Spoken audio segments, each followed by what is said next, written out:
आपल्या परिसरातील ताजी अपडेट पाहिजे आहे ना, तर मग आजच C24 तास या आपल्या यूट्यूब चॅनलला लाईक करा, शेअर करा, सबस्क्राईब करा आणि बेल आयकॉनवरती क्लिक करायला तर अजिबात विसरू नका.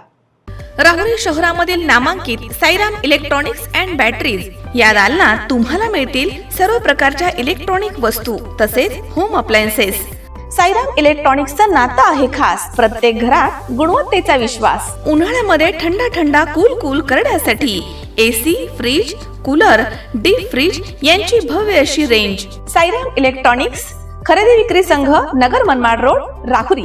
तेव्हा आजच साईराम इलेक्ट्रॉनिक्स या दालनाला भेट द्या आणि आनंदाची सुरुवात करा. Sairam hospital test tube baby centre. नमस्ते, मी डॉक्टर सोनाली माने, साईराम हॉस्पिटल राहुरी, वंध्यत्व तज्ज्ञ व एम्ब्रॉलॉजिस्ट तज्ज्ञ. आपल्या इथे IVF बद्दल अत्याधुनिक उपचार पद्धती उपलब्ध आहे. तर त्यामध्ये IVF, ICSI, embryo donation, egg freezing, sperm freezing तसेच सरोगसी माताबद्दल सल्ला पण आपल्या इथे दिला जातो. आपल्या इथे हमखास गुण येण्यासाठी प्रयत्न केले जातात. साईराम हॉस्पिटल, लॅप्रोस्कोपिक सेंटर आणि test baby centre. Court area, Bhagyashree हॉटेलच्या पाठीमागे, राहुरी. राहुरी तालुक्यातील कोलार खुर्द येथील कार वस्ती लगत असलेल्या शेततळ्यामध्ये पडून एका 35 वर्षीय इसमाचा दुर्दैवी मृत्यू झाला आहे. ही घटना 14 फेब्रुवारी रोजी दुपारी उघडकीस आली आहे. या घटनेमुळे परिसरात शोककळा पसरली आहे. ग्रामस्थांमधनं हळहळ व्यक्त केली जाते. राहुरी तालुक्यातील कोलार खुर्द येथील रहिवासी लक्ष्मण सूर्यवंशी हे 13 फेब्रुवारी रोजी घरापासून काही अंतरावरती असणाऱ्या शेततळ्याकडे गेले होते. मात्र ते परत आले नाही. त्यामुळे कुटुंबियांनी त्यांचा शोध सुरू केला. अखेर 14 फेब्रुवारी रोजी दुपारी 2च्या दरम्यान त्यांचा मृतदेह हा शेततळ्यामध्ये आढळून आला.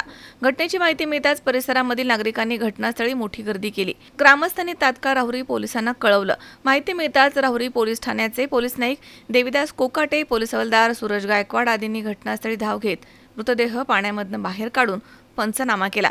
त्यानंतर रुग्णवाहिका चालक निखिल भोसले यांच्या मदतीनं मृतदेह शवविच्छेदनासाठी लोणी येथील प्रवरा रुग्णालयामध्ये पाठवण्यात आला. या प्रकरणाचा पुढील तपास पोलीस निरीक्षक संजय ठेंगे यांच्या मार्गदर्शनाखाली राहुरी पोलीस करतायत.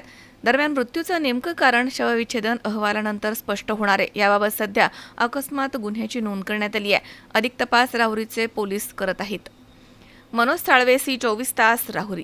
कॉंग्रॅच्युलेशन्स वहिनी, बाळ झाल्याबद्दल. पण मी ऐकलंय डिलिव्हरी फार क्रिटिकल होती. आता ठीक आहे ना सगळं? अगं होता थोडा प्रॉब्लेम, पण स्त्रियांच्या आरोग्याची संपूर्ण काळजी घेणारं मातृसेवा होतं ना साथीला. सगळं सुरळीत झालं. किशोर वयापासून ते रजोनिवृत्तीपर्यंत स्त्रीच्या आरोग्याची संपूर्ण काळजी घेणारं अहमदनगर मधील पहिलं स्त्री रुग्णालय Matruseva women's hospital, obstetric ICU. किशोरवयीन आणि विवाहपूर्व समुपदेशन, गरोदर माता तपासणी आणि प्रसूती, पहिल्या सिझेरियन नंतर नॉर्मल डिलिव्हरीची सोय. मातृसेवा विमेन्स हॉस्पिटल, सक्कर चौक, नवीन टिळक रोड, अहमदनगर. फोन 9850 20 0017.